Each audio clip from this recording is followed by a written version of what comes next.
Hello friends, അകലെ latest review. ഋതികയെക്കുറിച്ച് Raju ഇങ്ങനെ ചിന്തിച്ചുകൊണ്ടിരിക്കുമ്പോൾ ജയൻ അങ്ങോട്ട് വന്ന് ചോദിക്കുവാണ്, എന്തു പറ്റി അളിയ? എന്താ അളിയൻ്റെ മുഖം വല്ലാതിരിക്കുന്നേ? ഏയ് ഒന്നുമില്ല അളിയ, ഞാനിങ്ങനെ വെറുതെ. അളിയനിങ്ങനെ ഒന്നുമില്ലെന്നൊന്നും എന്നോട് പറയണ്ട കേട്ടോ. അളിയൻ്റെ ബുദ്ധിമുട്ടൊക്കെ എനിക്ക് നല്ലതുപോലെ മനസ്സിലാവും. ബുദ്ധിമുട്ടോ? എനിക്കൊരു ബുദ്ധിമുട്ടും ഇല്ലല്ലോ. എൻ്റെ അളിയ, ഒരുമിച്ച് ഒരു കൂരയ്ക്ക് കീഴിൽ ഭാര്യ ഭർത്താക്കന്മാരായി അളിയനും ഋതിക മേഡവും ജീവിച്ചവരാ. അളിയൻ എന്തൊക്കെ വാശി പിടിച്ചാലും, എത്ര മസിൽ പിടിച്ചാലും, ഇനി എത്ര വാദങ്ങൾ നിരത്തിയാലും അളിയൻ്റെ ഉള്ളിൽ കുറച്ചെങ്കിലും ഋതിക മേഡത്തിനോട് സ്നേഹമുണ്ടെന്ന് എനിക്ക് മാത്രമല്ല, അളിയനെ മനസ്സിലാക്കിയ എല്ലാവർക്കും അറിയാം. എൻ്റെ പൊന്നളിയ, ഈ ആദർശ ചിന്താഗതികളൊക്കെ ഒന്ന് മാറ്റിപ്പിടിക്കുക. അളിയ, ഇത് 90 കാലഘട്ടമല്ല, വർഷം ഇത് 2025.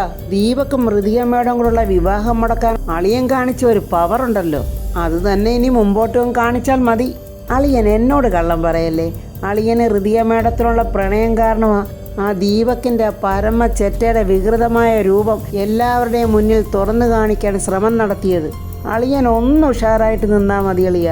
ഋതിക മേഡത്തിനെ അളിയനെയും കൂടെ ഒന്നിപ്പിക്കുന്ന കാര്യം ഞാനേറ്റ്. ഈ സമയത്ത് രമ്യ ആ വീട്ടിൽ വന്ന് ആരും കാണാതെ ഇവരുടെ സംഭാഷണമൊക്കെ ഒളിഞ്ഞു നിന്ന് കാണുവാണ്. അപ്പോഴത് ശരി, ഇതാണ് പരിപാടി, ഞാൻ ശരിയാക്കി തരാമല്ലോ. രമ്യ ഇങ്ങനെ അവിടെ ഇരുന്ന് മനസ്സിൽ പറയുവാണ്. ജയൻ വീണ്ടും രാജുവിനോട് പറയുക, എന്താ അളിയനൊന്നും പറയാത്തത്? ഞാൻ പറയുന്നതൊന്നും ഇനി അളിയന് മനസ്സിലാകുന്നില്ലയോ? എല്ലാം എനിക്ക് മനസ്സിലാകുന്നുണ്ടളിയ. അളിയൻ ഇപ്പം ചെല്ല്. ഞാനേ സമാധാനമായിട്ട് കിടന്നുറങ്ങിയിട്ട് 2 ദിവസമായി. ഞാനൊന്ന് റെസ്റ്റ് എടുക്കട്ടെ. ഞാൻ പോവുക. പക്ഷെ ഒരു കാര്യം കൂടെ അളിയനെ ഓർമ്മിപ്പിച്ചിട്ട് പോകാം. വർമ്മ സാറിൻ്റെ ആയിട്ടല്ല, ഒരു 4ാംകട ജോലിക്കാരോട് കാണിക്കുന്നതിനേക്കാളും ക്രൂരതയോടാണ് ആ അംബികയും മകനും അളിയനെ ആ വീട്ടിലെ ജോലികളൊക്കെ ചെയ്യിപ്പിച്ചത്. നമുക്കിതിന് പകരം വീട്ടണം അളിയ. ശരി അളിയ, വേണ്ടത് എന്താന്ന് വെച്ചാൽ നമുക്ക് ചെയ്യാം. അളിയനിപ്പോൾ പോ, ഞാനിപ്പോൾ റെസ്റ്റ് എടുക്കട്ടെ. രമ്യ അങ്ങോട്ട് മാറി നിന്നിട്ട് പറയുക, ജയൻ ചേട്ടാ, അപ്പോൾ ഞാൻ തന്ന കാശും മേടിച്ച് പോക്കറ്റിലിട്ടിട്ട് എനിക്ക് പണി തരുമായിരുന്നില്ലേ? കടിച്ച പാമ്പിനെ കൊണ്ട് തന്നെ വിഷകർപ്പിക്കാനുള്ള വിദ്യയെ ഈ രമ്യക്കറിയാം. അതിനുള്ള പണി ഉടനെ തന്നെ രമ്യ തന്നിരിക്കും. അങ്ങനെ രമ്യ ജയൻ എന്തോ വലിയൊരു പണി കൊടുക്കാൻ പ്ലാൻ ഇട്ടിട്ടിരിക്കുവാണ്. ഋതികയാണെങ്കിൽ ഇരുന്നുകൊണ്ടെന്ന രോഹനെ കണ്ടതും കാല് തെറ്റി അവൻ്റെ ദേഹത്തോട്ട് ചരിഞ്ഞു വീണതും അച്ഛനോട് തന്നെ വിവാഹം കഴിക്കാനുള്ള ആഗ്രഹം പറഞ്ഞതും എല്ലാം ഇങ്ങനെ ഓർത്തുകൊണ്ടിരിക്കുവാണ്. എൻ്റെ അച്ഛൻ ഇവരെ വിവാഹത്തിന് ക്ഷണിക്കാതിരുന്നെങ്കിൽ ഈ പുതിയ തലവേദന എനിക്ക് ഉണ്ടാകത്തില്ലായിരുന്നു. അച്ഛൻ ഓർത്ത് കാണില്ലല്ലോ അവരിങ്ങനെ ഒരു പ്രപ്പോസൽ മുന്നോട്ട് വെക്കുമെന്ന്. അച്ഛൻ്റെ കൂട്ടുകാരനല്ലേ സാഗരങ്കിള്. അപ്പോൾ അനുജൻ്റെ മകന് വേണ്ടി എന്നെ വിവാഹം ആലോചിച്ചപ്പോൾ അച്ഛനും മറുത്തൊന്നും പറയാൻ കഴിഞ്ഞില്ല. അച്ഛനെ അതിന് കുറ്റം പറയാനും പറ്റത്തില്ലല്ലോ. ഞാൻ അറിയാതെ ആ ചെറുക്കനോട് സംസാരിച്ചും പോയി. ഞാൻ അറിഞ്ഞോ ഈ ചെറുക്കൻ ഇങ്ങനെയൊക്കെ പുലിവാലൊപ്പിക്കുമെന്ന്? ദീപക്കുമായിട്ടുള്ള വിവാഹം മുടങ്ങിക്കഴിയുമ്പോൾ എല്ലാ കുഴപ്പങ്ങളും അവസാനിക്കും. പിന്നെ എങ്ങനെയെങ്കിലും രാജുവിനെ പറഞ്ഞ് മനസ്സിലാക്കി വിവാഹം നടത്താമെന്ന് വിചാരിച്ചോണ്ടിരിക്കുമ്പോഴാണ് പുതിയൊരു പുലിവാല് പൊട്ടി വീണ്ടിരിക്കുന്നത്. യാമിനി വന്നിട്ട് ചോദിക്കുന്നു, ഋതുമോളെ എന്താ തനിയെ ഇരുന്ന് സംസാരിക്കുന്നത്? ഞാൻ എന്തു പറയാനാ ചെറിയമ്മേ, ഞാൻ വീണ്ടും ഒരു വലിയ പ്രശ്നത്തിലായല്ലോ. എൻ്റെ മോൾ എന്തിനാ രോഹൻ്റെ കാര്യത്തിൽ ഇത്രയും ടെൻഷനാകുന്നത്? മോടെ മനസ്സിൽ എന്താണെന്ന്, മോടെ താല്പര്യം എന്താണെന്ന് ഇതൊക്കെ നമുക്ക് ആ പയ്യനെ പറഞ്ഞ് മനസ്സിലാക്കാം. ഇന്നത്തെ കാലത്തെ പിള്ളേർക്ക് നമ്മൾ കാര്യങ്ങളൊക്കെ പറഞ്ഞാൽ അവർക്ക് മനസ്സിലാകുമെന്നാണ് എനിക്ക് തോന്നുന്നത്. മോളെ കണ്ടപ്പോൾ ആ പയ്യന് മോളെ ഇഷ്ടമായി.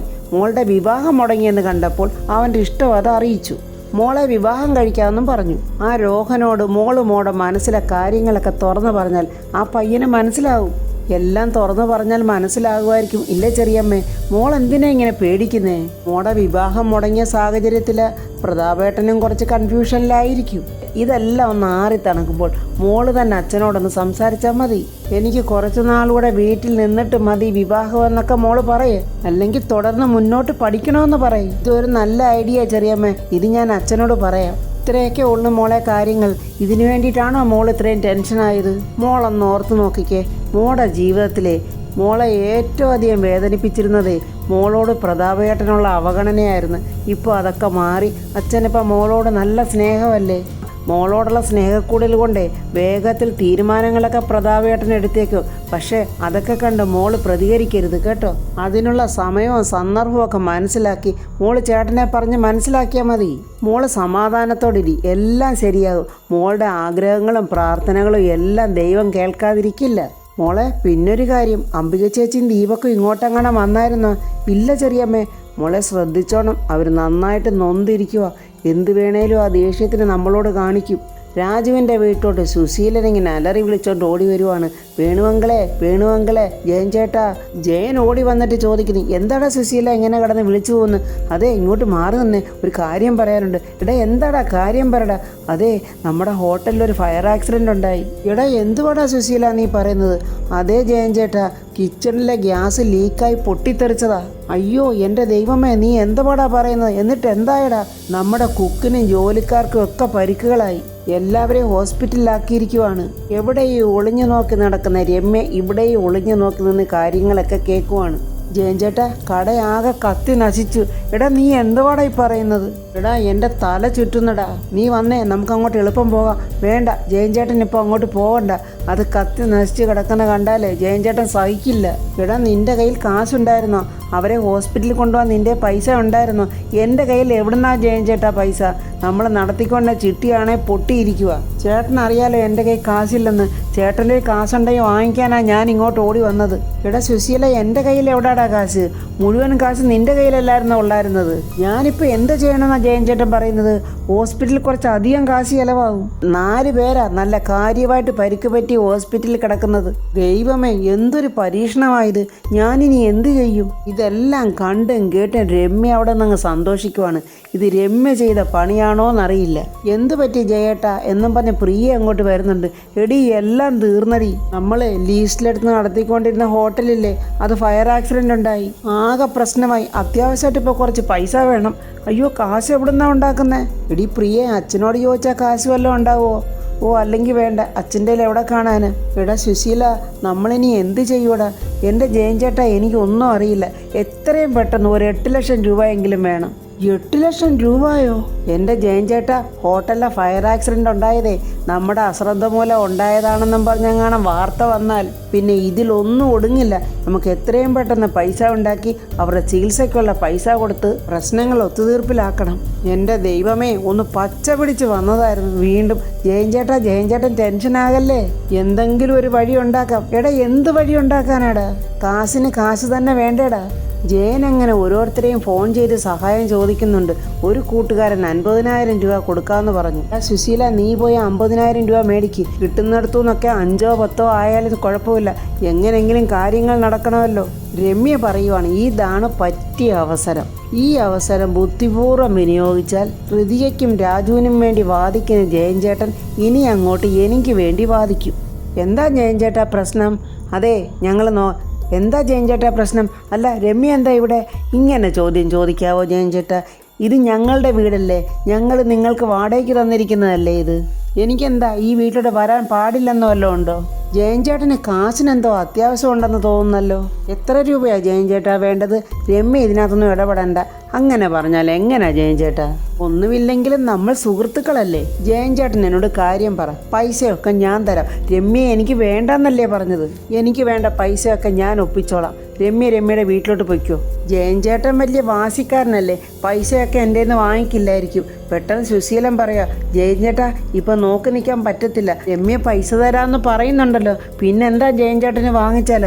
ജയൻ ചേട്ടാ എത്രയും പെട്ടെന്ന് പൈസ മേടിച്ചോണ്ടേ നമുക്ക് ഹോസ്പിറ്റലിലോട്ട് എത്തണം, അല്ലെ കാര്യങ്ങളൊക്കെ വള്ളി പിടിച്ച് പോവും. രമ്യ പെട്ടെന്ന് അവിടെ കൈ കിടന്ന വളകൾ ഊരി സുശീലൻ്റെ കയ്യിൽ കൊടുത്തിട്ട് പറയുന്നത്, പെട്ടെന്ന് കൊണ്ട് പണയം വെക്കുകയോ വിൽക്കുകയോ എന്താണെന്ന് വെച്ചാൽ ചെയ്തിട്ട് പണമെടുത്ത് നിങ്ങൾ കാര്യങ്ങൾ നടത്തും. നിങ്ങൾ സംസാരിക്കുന്നതൊക്കെ ഞാൻ അവിടെ നിന്ന് കേട്ടു. നിങ്ങൾക്കിപ്പോൾ പൈസയുടെ വലിയ ആവശ്യമുണ്ട്. നിങ്ങൾ എത്രയും പെട്ടെന്ന് കാര്യങ്ങൾ നടത്തും. ജയൻ രമ്യയോട് പറയുന്നത്, രമ്യയെ സോറി, പലതവണ ഞാൻ നിന്നെ ബുദ്ധിമുട്ടിച്ചിട്ടുണ്ട്. ഇപ്പോഴെനിക്കൊരാവശ്യം വന്നപ്പോഴും എന്നെ സഹായിച്ചത് രമ്യയാണ്.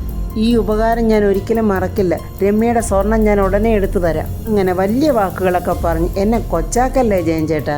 ഇപ്പോൾ ജയൻ ചേട്ടനൊരാവശ്യം വന്നപ്പോൾ ഞാൻ ഉപകരിച്ച്, എനിക്കൊരാവശ്യം വന്നപ്പോൾ ജയൻ ചേട്ടന് ഉപകരിക്കാമെന്നൊക്കെ പറഞ്ഞിട്ട് ജയൻ ചേട്ടൻ ഉപകരിച്ചില്ല. ഋതികയുടെ കാര്യത്തിലെ ജയൻ ചേട്ടൻ്റെ കണക്കൂട്ടലുകളൊക്കെ തെറ്റി.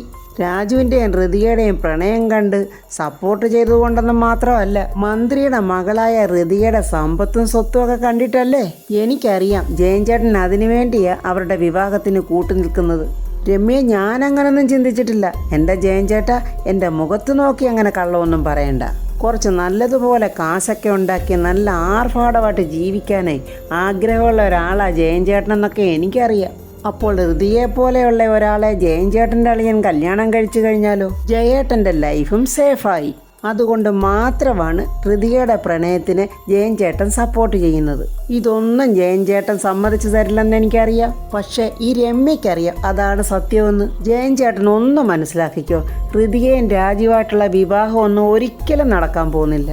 ജയൻ ചേട്ടൻ എന്നെ സപ്പോർട്ട് ചെയ്താലും ചെയ്തില്ലെങ്കിലും ഇത് നടക്കാൻ പോകുന്നില്ല.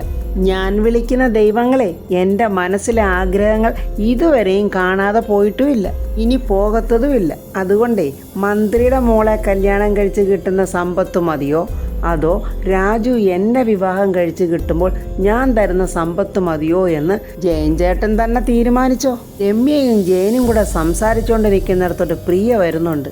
എന്താ ജയൻ ചേട്ടാ, ഇവളെന്താ ഇവിടെ വന്ന് നിൽക്കുന്നത്? സുശീലൻ എവിടെ? അവൻ പോയി. അപ്പോൾ പൈസയോ? അത് ഈ രമ്യ റെഡിയാക്കി. രമ്യയോ? ജയൻ ചേട്ടാ, ഇത് വലിയ പ്രശ്നമാവുമേ. അത് പ്രിയെ, ഒരത്യാവശ്യത്തിന് ഒരാൾ ഉപകരിക്കാൻ വരുമ്പോൾ എങ്ങനെയാ വേണ്ടാന്ന് പറയുന്നത്? എന്നാലും ഇത് എങ്ങനെ ശരിയാകും ജയേട്ടാ? ഇവളുടെ സ്വഭാവം ജയേട്ടന് അറിയാവുന്നതല്ലേ? ജയൻ ചേട്ടാ, ഞാനിപ്പോൾ കൊടുത്ത സ്വർണ്ണമൊന്നുമേ ജയൻ ചേട്ടൻ എനിക്ക് തിരിച്ചെടുത്ത് തരണ്ട. സുശീലേട്ടൻ അതെവിടെയാ പണയം വെച്ചതെന്ന് എന്നോട് പറഞ്ഞാൽ മതി, അതെടുക്കാനുള്ള ക്യാഷ് ഞാൻ കൊടുത്തോളാം. ജയൻ ചേട്ടനാണെങ്കിൽ ഇപ്പോൾ സാമ്പത്തികമായി ബുദ്ധിമുട്ടി നിൽക്കുവാണല്ലോ. അതുകൊണ്ട് ഈ ക്യാഷ് വാങ്ങി ബാധ്യതകളൊക്കെ മാറ്റി നല്ല ഭംഗിയായിട്ട് ഹോട്ടൽ അങ്ങോട്ട് ഓപ്പൺ ചെയ്യാൻ നോക്ക്. എല്ലാത്തിനും രമ്യ കൂടെ ഉണ്ടാവുക എന്നുള്ളൊരു ഉറപ്പോടുകൂടി ജയൻ ചേട്ടൻ മുന്നോട്ട് പൊയ്ക്കോ. ഈ രമ്യ നിങ്ങളോടൊപ്പം ഉള്ളപ്പോൾ ജയൻ ചേട്ടനും പ്രിയ ചേച്ചിക്കും നിങ്ങളുടെ മകൾക്കും എല്ലാം നല്ല ഭംഗിയായിട്ട് നല്ല ആർഭാടമായിട്ടും ജീവിക്കാം. അപ്പോൾ ഫ്രണ്ട്സ്, രമ്യ പണം കൊടുത്ത് ജയനെ പാട്ടിലാക്കാമെന്ന് വിചാരിച്ചാണ് ഇതൊക്കെ ചെയ്യുന്നത്. ജയൻ അങ്ങനെ ചെയ്യുമോ, അതോ രാജുവിൻ്റെയും ഋതികയുടെയും പ്രണയത്തിന് കൂടെ നിൽക്കുമോ എന്നുള്ളത് ഇനി അടുത്ത വീഡിയോയിൽ പറയാം. എൻ്റെ ഈ വീഡിയോ ഇഷ്ടപ്പെട്ടാൽ ലൈക്കും കമൻസും, സബ്സ്ക്രൈബ് ചെയ്യാത്തവർ സബ്സ്ക്രൈബ് ചെയ്യണേ.